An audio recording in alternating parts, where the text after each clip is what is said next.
welcome to Cannon Crüe, a weekly podcast discussing the Charleston Battery. Your host Granit will be joined by other defenders of the fleet from the black and yellow supporters section, and together they will help fortify and conquer. They are the Cannon Crüe. Welcome to the Cannon Crüe. I am Granit, and I am joined by Patrick. Patrick, how you be you? What's up? I'm good. Great day. How are you guys? Hey, it's always a great day when you win, and then the next day's even greater, and then the next day's even greater. Ryan, how are you? Doing fantastic, Granit. How are you? Hey, doing well. Good match on Saturday night. Talk about us taking down the champions and really taking it to them. I mean, it's just great, first off, to have just professional soccer back in the Low Country, and it was fantastic just to be in the atmosphere again. Having to be there, actually working earlier, so having to be there early, seeing everyone get there, and realizing that, oh my goodness, we're gonna have a sellout stadium. And then I look at my phone, got the notification, and then just watching everyone get in. It was awesome. I know. So attendance was at 5,012. I don't know who the 12 were. I think Patrick and I were the two of the 12. So that was a sellout crowd. Pretty cool. Mm-hmm. Any thoughts on the new setup? Changing things around? Any gripes, complaints? I would say one gripe is just announce kind of what some of the changes are for people going in, because I know no like issues with moving a team store more centrally for everyone from both sides of the stadium, and kind of having all the food and everything more central. So that's what you just run into is one big area. I guess my only gripe is bathrooms weren't in set locations for everyone. So I think people are trying to scramble to figure it out. I think one was in the old Mexican food truck spot over by the little practice field. And obviously that was like in the big center area where all the food trucks were before. So, or where the food trucks were this time. So a little confusing on that, but again, we're all getting into the groove of it. So it's our first game too. What's the problem, Ryan? Did anyone like the food? Anyone have any complaints? I was there for the football. I mean, like, Go ahead. You missing some mac and cheese, aren't you? well, it's not just that. I mean, the Ben & Jerry's, there was a lot of different. It was very different. Like seeing some Thai fusion truck. I can't remember what this. I will say Viva Taco knocked it out of the park. Their whole setup, their streamlined process, we don't take custom orders, just order with what your protein is. And we have a little setup to the side where you go ahead and top your whatever you ordered. Awesome process, a tent, so you're not yelling into the food truck. They're not trying to hear you over the cooks and the fans and everything going. So they were great. That's what I ended up getting. But I thought it was a way easier process for ordering and getting your food in a quickly manner. Well, how did you feel about on the other side though, not having what do we have over there? It was just Tacona ice and the popcorn stand. There was like nothing else over there on that side of the Well, stadium. it sucks to have to walk like 20 feet. But the Kona ice line was really, really long. So apparently people found it. Yeah. I think if it was our stadium that the Battery purchased, then we would have a bridge over the player tunnel exit entry. So you can just bridge right over, make it look a little Ravenelish. Nice. Ravenelish. I get it. Ryan, what else?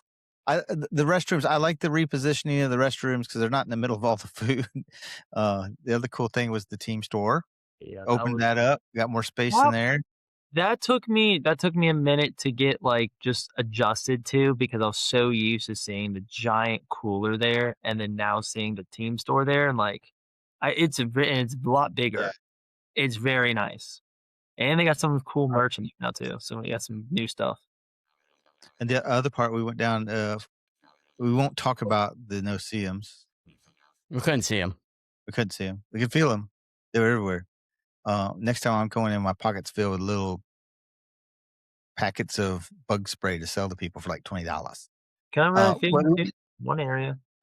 we went down to the Just south end Yeah. and got to go down there for a little bit and chased out by the bugs. No, but it was I like it down there. It wasn't as packed as it will be the next couple matches, but they got a nice little bar inside the area, so you don't have to leave. You're standing right there. It's AstroTurf, so if it gets a little wet, it's not going to be that bad. We've set through some rainstorms there, and you're right there on the pitch again. I mean, it's pretty cool. Got some tables set up so you can set your beers on them, food, stuff like that. So kudos for that one. Yeah, big kudos. They listened and they brought it back, and they didn't just bring it back half-assed. They, like you said, cleaned up the grounds, so we're not troughing through mud. They got a couple raised decks in there, some picnic tables. So if you're with people who don't want to stand the entire time, you have the option to kind of take a little break or lean on something and not just standing room only, fence blocked off. So really nice. Yeah, it's really nice. What else? That's it on the stadium. But I like that they switch up food vendors. I do like that. I mean, I'm gonna miss some mac and cheese. I missed it. Had some other people say, "Where's the mac and cheese truck?" I said, "I don't know. I'm not in charge of mac and cheese. I'm in charge of winning game." Nothing but a fun cake. I know I wasn't the only one looking for that. Who else was looking for that, Brad? Huh? Yeah. Who was looking for Some that? coworkers from mine. They don't normally go to matches, but they went all out, got premium seats, and the son was like, "I want to get some mac and cheese," and got there and was sadly disappointed. But he did cheer up when we won 2-1. How about the tailgating? Tailgating. Well, did you guys get the tailgate? I don't know. Did I get We tailgate? did a little bit, yeah. Do you see the picture behind? Oh my gosh. Yeah. That was a Oh, halftime. you really Sorry. things? Well, that's funny. So that's Andrew there. He invited me over. We were there having a couple beers, and we got tailgate of the match, I guess. And at halftime, I had no idea. At halftime, I started getting a bunch of texts. Go, look at the screen. I was like, "Oh yeah, baby!" So that was kind of That's fun. awesome. So awesome. let's get into the funnest part, and that is a 2-1 victory over Pittsburgh, who was the league champions last year, and we come in with starting 11 that there were some surprises. We had, I think, 6 players that were returning players and 5 that were not. They're new to the team. And who do you want to discuss first? Who's just Well, first, our 11? match prediction from last game. Did we have anybody get it correct? I did. I got 2-1. Nice. I just did that because Ryan was crowing about 2-1. I always go 2-0. You know that. Always good. So let's talk about the back four, right? Got Smith and Joey in the middle, and we got Martinez and Messer on the outside. Messer did a bad thing and then did a good thing. But how they look in the back? I thought they looked really good. As far as what we all thought would be our starting lineup, the back was a huge surprise. We went with Joey and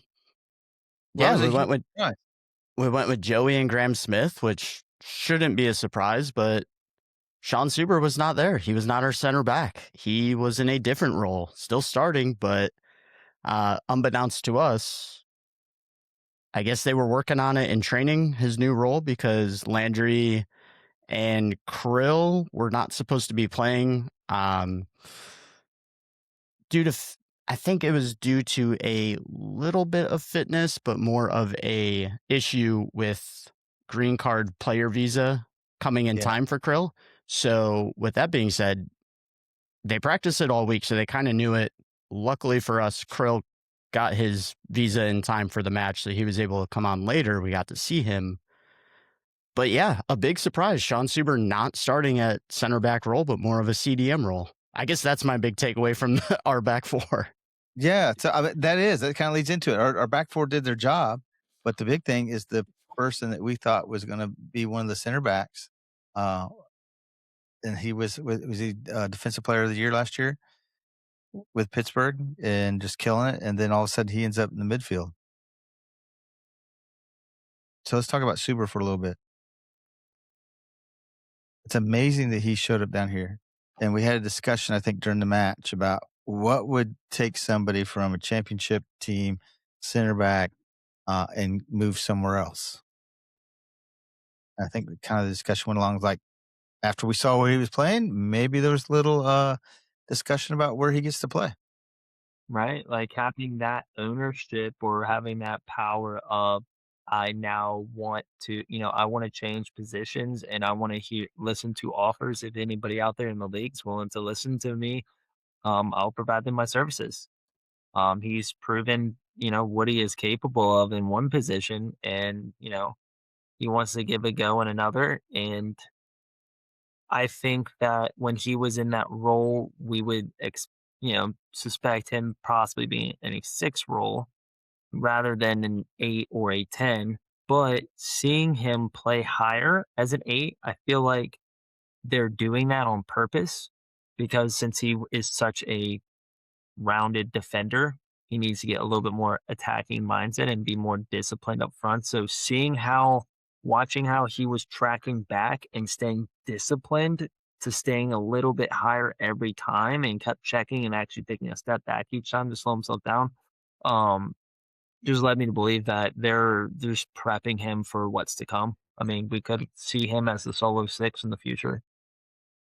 So I just did a little research. I didn't notice where he played wherever he's played before as anything other than on the back line.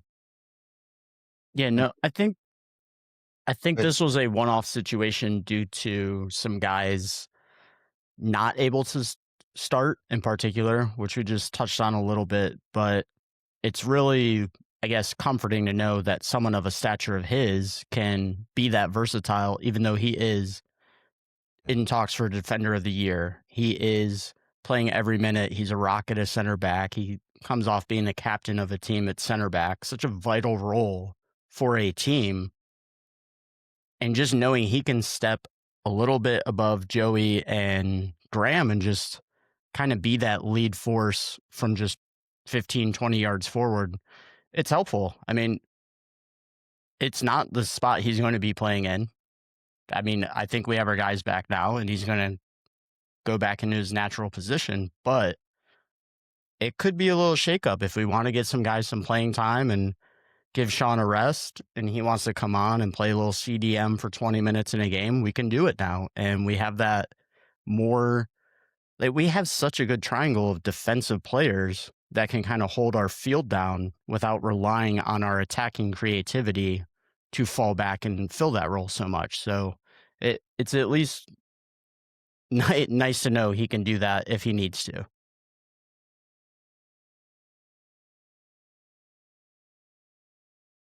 Brad's on mute.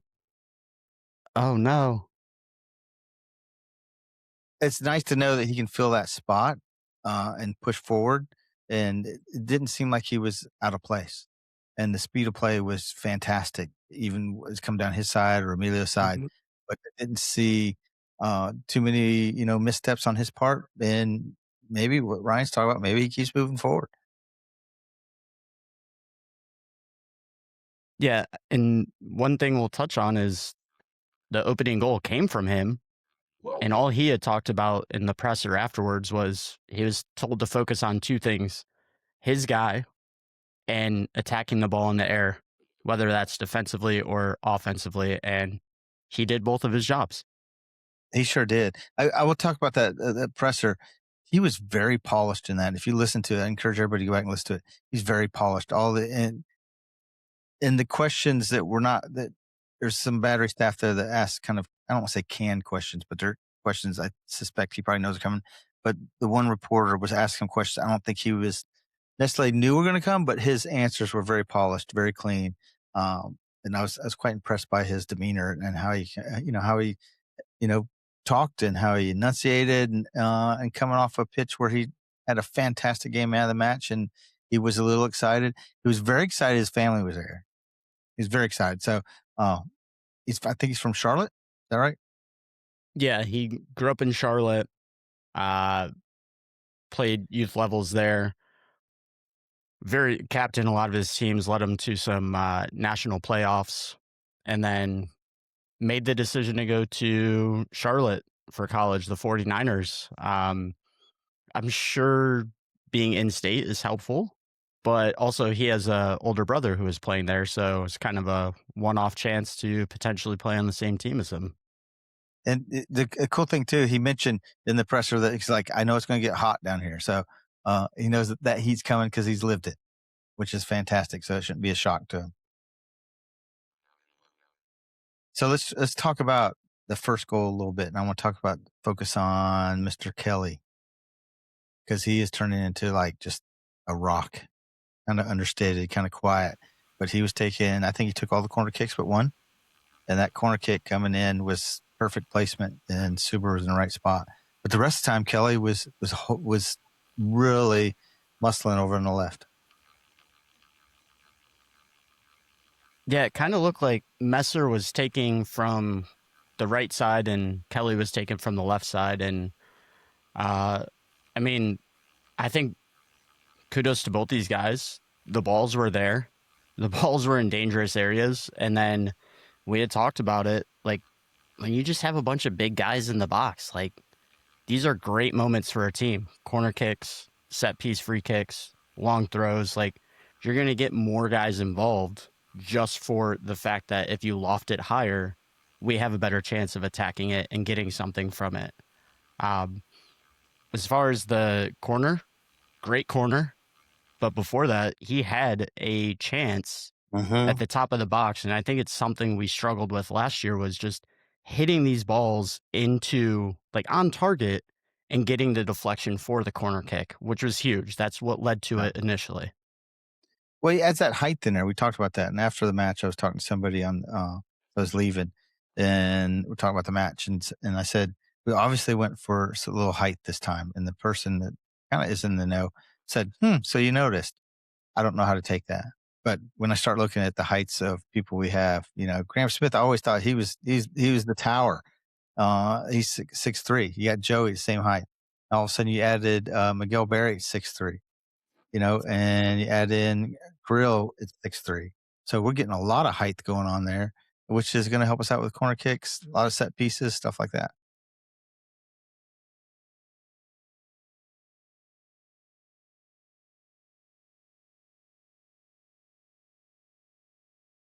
Ryan, Yes. talk to us about Mr. Kelly. No, Mr. Kelly is absolutely setting us up well. It was times when I was looking back on the highlights, as I had to work for the first half of the game, I had to watch the highlights, and I was noticing something that looked awfully familiar from Kelly's game that I've been watching from this past season in a different league.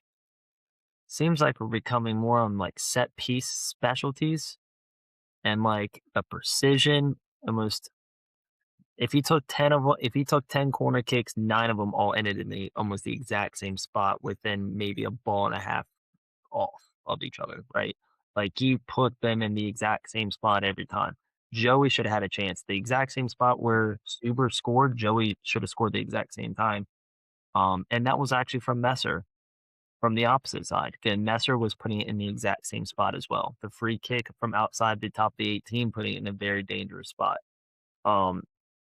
That's something that we missed so much last year, and not even giving an opportunity for us. I mean, much less just try and put it on frame to give us a corner kick, to give us something else to more threatening. But then when we would take corner kicks, we would either just put it immediately out or kick it right to the keeper, or we Yep. couldn't keep the front person.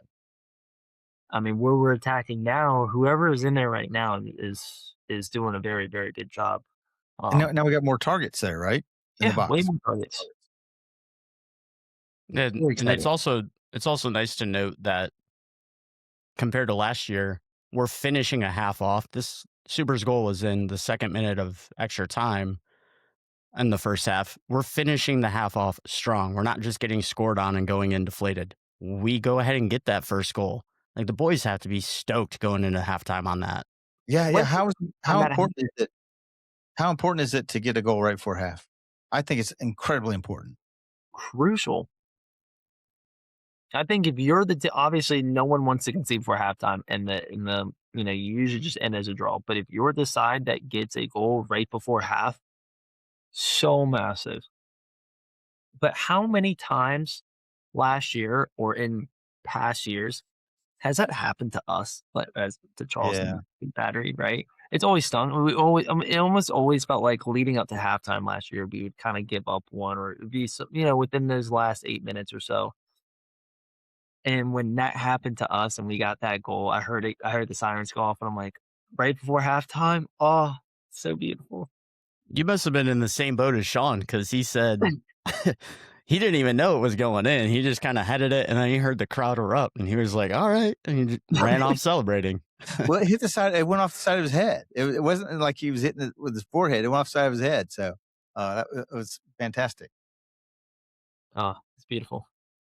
So let's transition to second half and let's talk about one of our. We have a new signing. Suber comes in, scores a goal. We have a new signing come in, scores a goal at 52 I minutes. said I wanted his jersey from the start. That's the new favorite right there. So Patrick, I was on the touch line on the other side, and you were up in the stands right behind the goal. And one of the things we talked about when we were leaving was how impressive that goal was. It was, yeah. It's rare you get directly behind the net, and it's in when it's coming off his foot. Just the way the keeper's wrong-footed, can't really see it, and it's curving away from the center of goal. I mean, he hit it with the outside of his foot. Technique incredible to get kind of like that. If you guys remember the South Africa World Cup with like the Jabulani ball, where it would just move in different ways. And this ball was almost like that. It started to move and then it just flattened right out, and just there was no chance. The goal, you could see it in replays. The goalies stand still, just kind of like knew there was no shot at that. It was amazing. I mean, the technique was fantastic. He had a little space, so I think he took it off his right foot or maybe the other foot, and then just volleyed it in. But he put his body in such a position that it did not look like it was going to go skying over the crossbar, but it was perfectly going in. Yeah, and if you guys haven't taken a look at it, go take a look, because he's up for goal of the week right now against Aaron Malloy. Personally, Aaron Malloy's goal was pretty insane.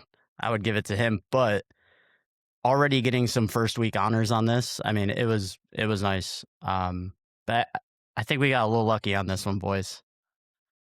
What? Well, we got lucky on what? That we won, or that we got our own goal? I think on this goal, because Martinez might have kind of went through the back of a player on what most refs would say is a foul to lead up to two passes away. I'm going to say this. Her name is Natalie Simon. She is I think she still is a FIFA qualified referee, probably the most qualified referee we've seen play center for the Battery in the last couple of years. So if she says it's not a foul, it ain't a foul. Ryan, what do you think? I'm not disagreeing with it. Ryan, what do you think? It appears we're having technical difficulties with Ryan's camera. No, even if he did, I think he'd let that go, right? Fantastic. Hey, Ryan. Back. So we were just talking about you stuffing your face in the middle of takes. No, we're talking. So that put us up. So the goal they scored against us, well, they didn't. It was an own goal. What do you think of that one? Is it just bad luck? Bad luck with the breakdown. I feel like defensively, we kind of, took the half play off, where we all just kind of took like that misstep to where, there's a bit of unluck there. There's, again, the bit of urgency. Did we see Zoo, did we see much from him yesterday to where we were feeling confident with him going forward as our number one?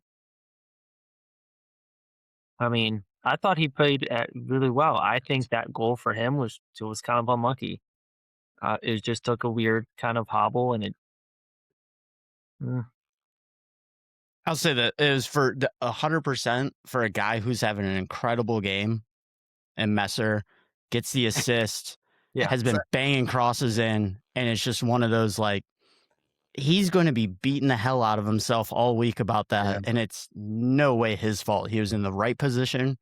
It just kind of, you get one of those crappy bounces that just goes in. It's not your fault. Thankfully, we were up 2-0, and we definitely came back and started fighting our ass to get that second goal again. The second goal cushion just didn't come, but tough luck for him. I mean, he was having an awesome game up until that. So looking at the stats from Pittsburgh, they had 2 shots on target, and we had 7.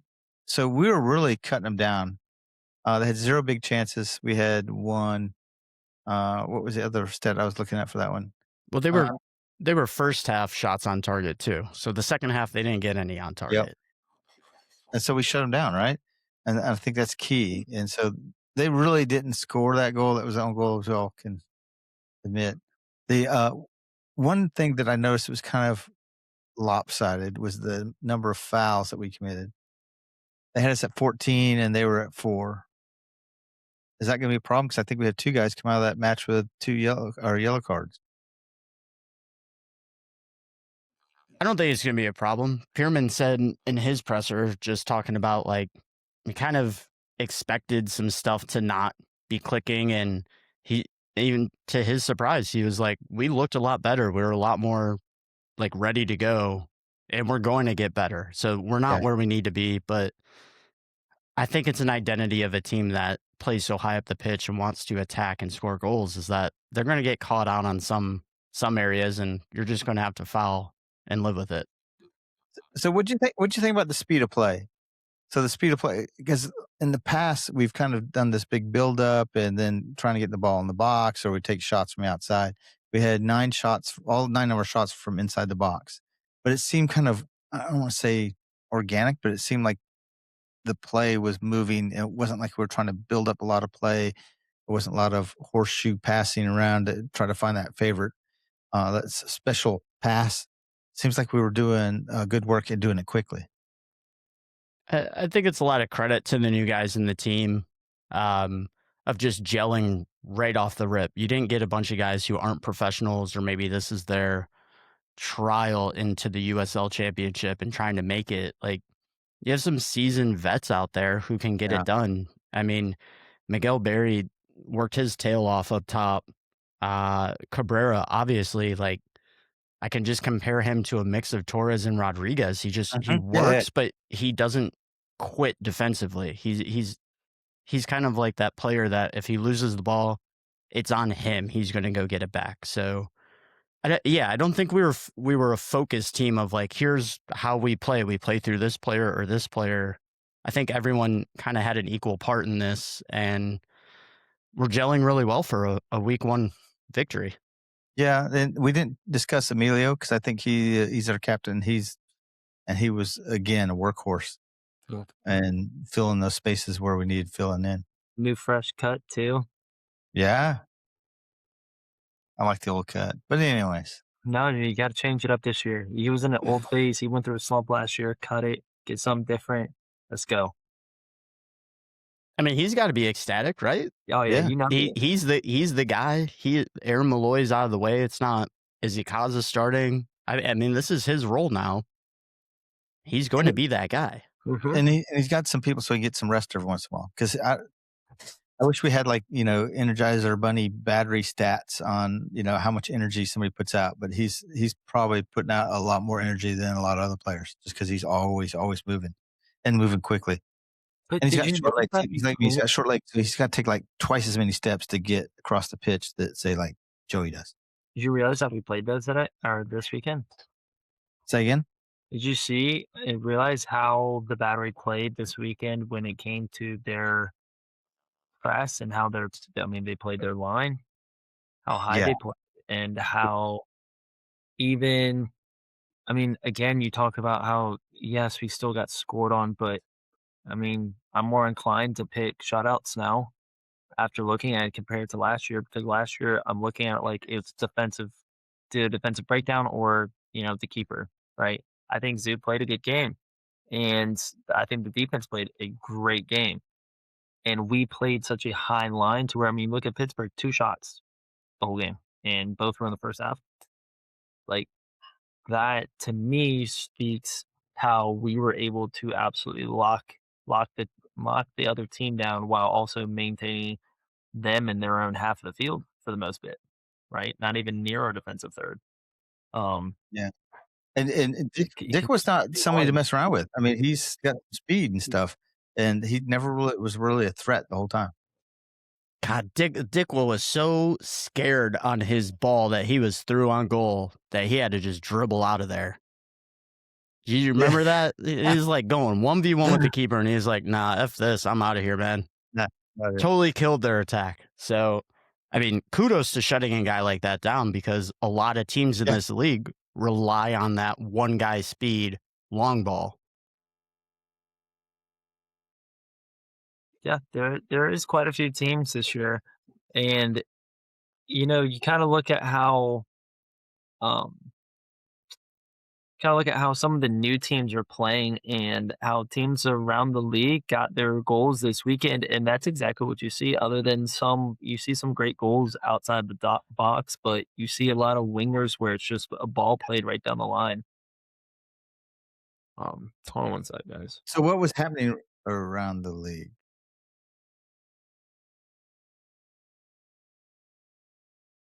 I'll cut this part out. Sit still.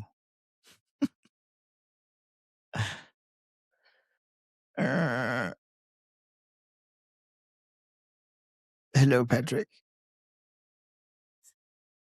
Sorry, guys, my dogs are wanting their walk. So let's talk about the rest of the league, Ryan. You got some eyes on it, and we're talking before recording.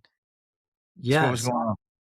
Yeah, so going on around the rest of the league, notice how the big one though is with like the biggest one I would point out would be last night or the late night game over the weekend with Sacramento and Tulsa, because Tulsa they were in the finals last year, and honestly, it's a huge thing noting where you have Pittsburgh, right? We knocked Pittsburgh week 1. They won it all last year.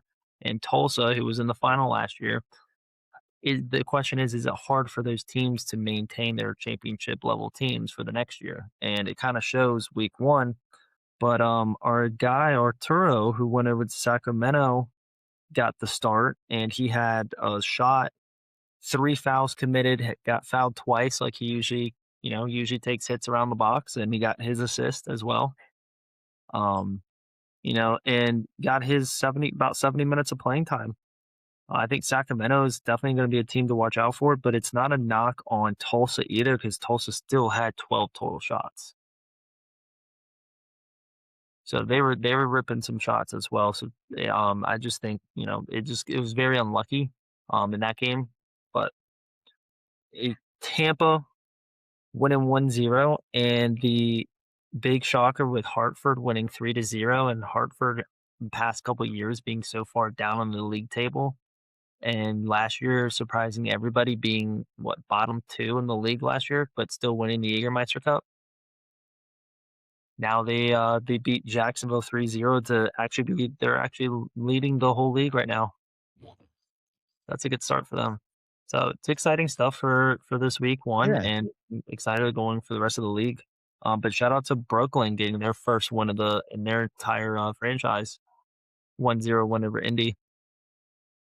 Nice. Yeah, I'll say one more shout is Lexington looked really good.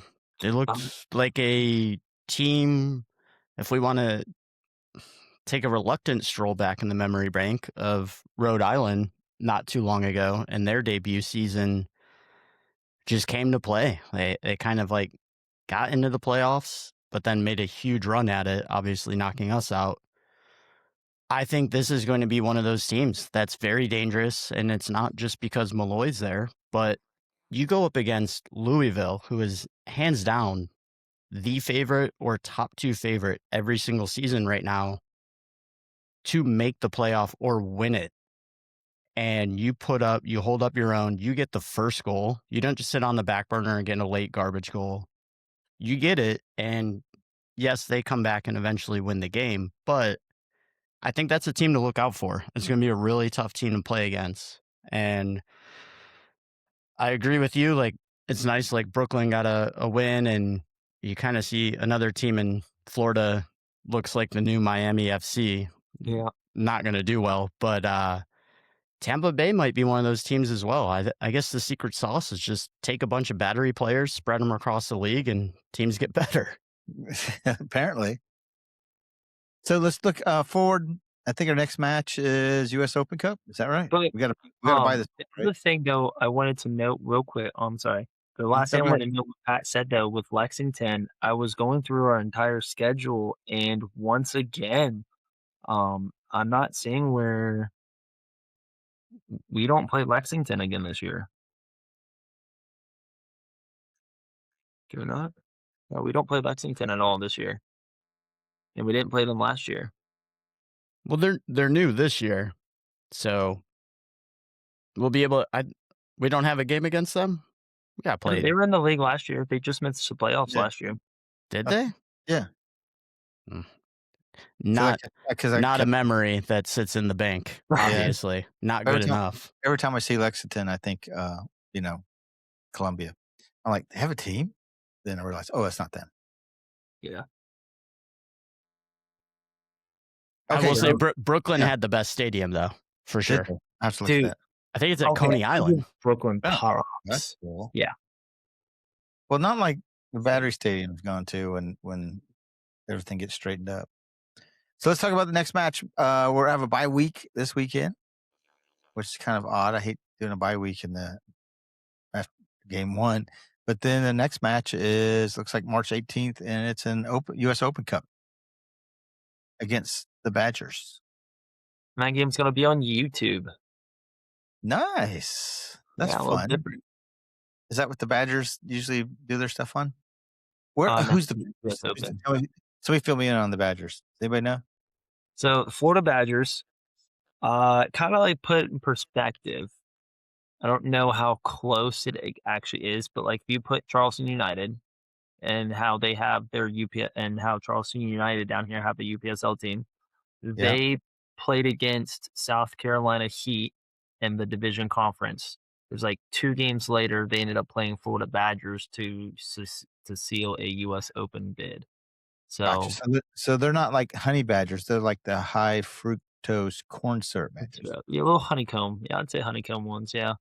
Not too worried about them, but yeah, little semi-pro team down there from Florida. Trying to make a big splash. Again, U.S. Open Cup, it's the team who makes it the furthest out of their respected group. So let's say I'm, the Florida Badgers and we're a semi-pro team. If they're the last semi-pro team standing, that's a guarantee of $50,000 towards the team. That's a big chunk of money. That's a big chunk of money for a team. Yeah. Those teams. So, that I hope they can do something, but hope we put a stop to it right away. And that is it. Patriots Point, it looks like. So I don't know if you all want to go to a match on a Wednesday, but I will be there. It's a tough day to do it. On Wednesdays. Especially at 6:00, right? 6:30. Well, now that you live like in a further county, not tough. Well, you can just do it on your way home, right? I mean, I could stick around, but I'm also married, so it's the Badgers. Happy wife, happy life. Okay. Anything else to wrap it up? Yeah, I mean, you can't make it to the Wednesday match. Saturday, still at Patriots Point. We're going to take on Birmingham. So you don't get a chance to go out and watch them on Wednesday, cheer them on for the Open Cup. Get some tickets, come to the game, watch us take on Birmingham, who we should beat. We should. But yeah, going to be a great day. As usual, we're now back into our beautiful weather. Yeah, bring your bug spray just in case. Yeah, I'm going to challenge those if you're able to on Wednesday, March 18th, to come out and see us against the Florida Badgers and root on and support. Give some support for these young guys and trying to make So a what's name the for challenge? What's the challenge? Huh? What's the challenge? If you come out there and support and you catch myself or Ryan inside the pitch area and you tell us how much you love the Cannon Crew and subscribe to our YouTube channel. You gotta get it on camera. Gotta get on camera. I will buy you a beer. We'll have the whole north end supporter section filled. That's Yep. the goal, just to get that section filled and absolutely rowdy. I'll Okay. raise For a I'll raise Wednesday it up night. right now. Because guess Yeah. what? It's probably going to be a little bit drizzly, and it's going to be a rainy night in Charleston. Can you do it on a rainy night in Charleston? I don't know. No, Mount Pleasant doesn't believe in rain. It pushes. The ocean hates it. Gets it right out of there. What were you saying, Ryan? Patrick? I was gonna say I'll raise it up. Someone send us your best jersey, a picture of you in your jersey. Yep. To Cannon Crew, and I'll go ahead and push my 2 tickets, premium seating behind the bench to you guys. Oh, nice. So what kind of shot do you want of the jersey? Front, back, both? I want to see the player's name or your name on it. Let's see it. And so I'll put our email address in the show notes and send it there. And comes we'll with a knock it out. parking pass too, so don't worry about that. We'll Yeah. get you covered on all of it. I believe, Pat, it's not just any parking pass, right? No, it's yellow not. lots. You'll be right there, right Yep. on the backside of the stadium. Easy access if the gate's open. If the Yeah. gate's open. But still, if it rains, nice. You don't have to worry about trudging through the swamp. It did get a little loud and smoky when we were leaving at the crossfire from all the fireworks, but that was kind of fun. No. It was posted that it got foggy that night for Oh, the is that right? fireworks. Yeah, it got posted. Okay. I heard one dad walking out, and I think the mom was saying something about it being so foggy, and he pulls up on his phone like immediately. It's just the immediate response. Puts up the phone, and it's 5th Division German soccer, and it's just them shooting absolutely. Yeah. It's the whole field practically on fire, smoke, and he goes, "This is a dream." Oh, I wanted to mention there was at one point I was down on the pitch and behind me in one of the section off areas there was a bunch of young men from Beach United out of Myrtle Beach, and they were just having a blast, and they were just had all sorts of questions. This is the first time they'd been to a Battery match. They come down from Myrtle Beach to play. I think they played James Island. They might have lost. I had one young man that trying to say they won 13-0 and everybody else shaking their heads. No. But they were having a great time, and they were very supportive of all the players. Kelly took a corner kick from right in front of them, and they were just cheering them on. So it was a good job. Good job, young men. And I have a picture of them. I'll post that one too somewhere. You'll see them. They're having a good time. And I think that's all I have. That's what it's about. Unless you want to talk about scoring predictions for the Not So Honey Badgers. Well, I Oh. will say, how many guys from this game starting are going to start the next one? Do we see Sean slide back into center back and kind of get it going? No, don't even start him. Yeah, Sean doesn't Don't play. even play him. Sean doesn't play. You ain't even look at the field. I'd send him home. Like I'm trying to find my playbook. Hang on. I'm trying to find my playbook. I mean, we did have 2-week vacation. 8 player debuts this game, so maybe we see the rest of them. Maybe we see the rest. Maybe we see Cohen. Maybe one of the academy goalkeepers that we just signed, or we see Danny probably start. I'd like to see Miguel Berry start and get a goal. Yeah, It's always good for a striker to get a goal and feel confident. I think the defenders might be the same. We really You don't think Sebastian's playing? I don't know. Oh, and I will say, sorry for the comments about Lexington, Ryan. I forgot they're in Kentucky and they play on the West Coast Division. Right? What? Isn't that weird? Like, Isn't that so weird? It's but they got their rival game in, like crazy to me. Like that. Is it a derby? Is their derby team like Sacramento? Well, it's No, the supposed to be Derby team is Louisville, Louisville. and then they were like, "Oh, go play in the West. You'll play in the West Division." It's like, just get rid of put Sporting Jacksonville in. I mean, it's another Florida team. Who cares? Yeah, I want to see Malik Foster play. I want to see him.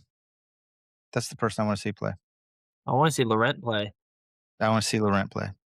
And there's one more. Gonna play. Laurent's gonna play next game. Where's my? I think Laurent's gonna score. I think I see Laurent to Miguel Berry for a goal. There's somebody else in here too. I wanted to see play. Miguel Berry to Laurent. Yeah. Okay, we already saw him play. Never mind. Okay. Ryan, scoreline. Battery 8. Ryan, Battery 8. 8. Okay, Patrick, Battery 3. 8-1.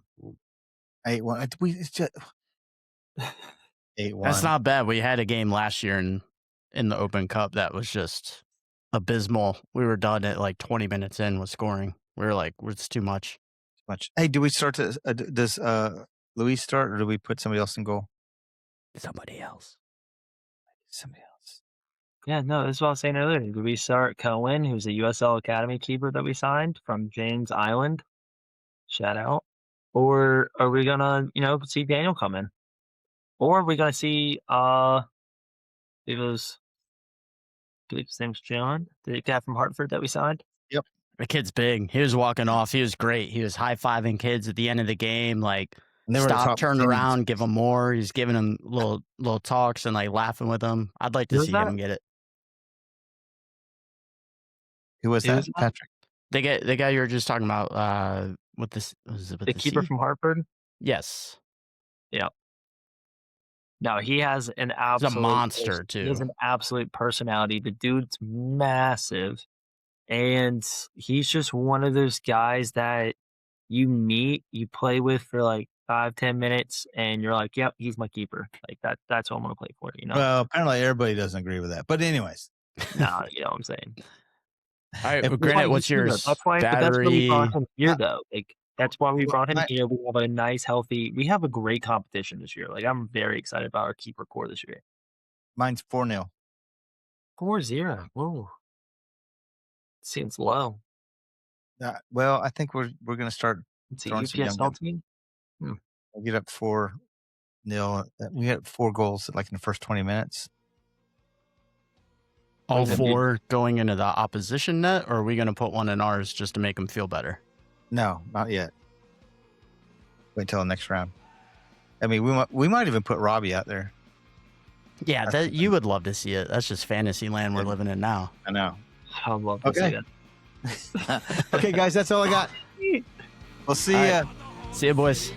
Peace.